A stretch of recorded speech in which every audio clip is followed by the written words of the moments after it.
Blessed and happy Wednesday, my dear friends. Today is August 5, 2026, and today's gospel is from the account of the Gospel of Matthew, chapter 15, verses 21 to 28.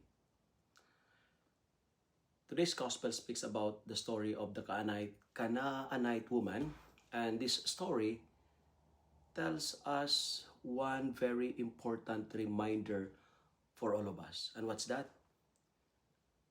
We are encouraged and challenged today to be persistent and never give up. Friends, amidst of the discouragement, the insults, she never quit. Her faith was extraordinary. She never gave up on her prayer request or petition for Jesus to heal her daughter tormented by a demon. The message of the story is very clear. No amount of discrimination can stop you if you are persistent. This Canaanite woman, she was discriminated. Why? Because she was called dog.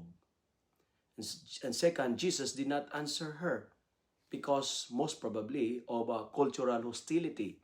She is a Canaanite and Jesus is a Jew. But amidst of the discrimination, I love what this Canaanite woman did. She knelt before Jesus and begged, and she said, "Lord, help me." She begs in humility and reminds us that Jesus is the only solution to all our miseries in life. And the second point that I would like to share is this.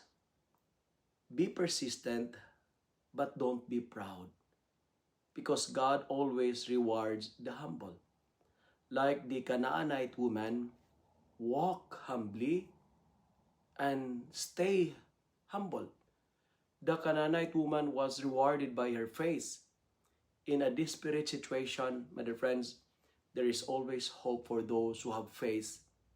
And that's the final point that I would like to share with you today.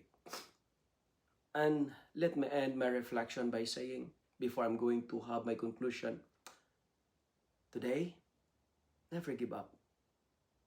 Because you will see the miracle someday as long as you will never quit and continue to live in the virtue of humility. That's why let me end my reflection with 3 H. H. The first H, humility. Kneel before God. Like the Canaanite woman, we may come before the Lord with nothing but our need. She did not allow rejection, silence, or humiliation to destroy her faith. She humbled herself and simply prayed, "Lord, help me." Sometimes the greatest strength is found on our knees. And the second H, hope. Keep believing. Her situation seemed hopeless, but she refused to give up. Her faith teaches us that God's silence is not necessarily God's absence. When prayer seems unanswered and the road becomes difficult, hold on to hope. God can still make a way where we see no way.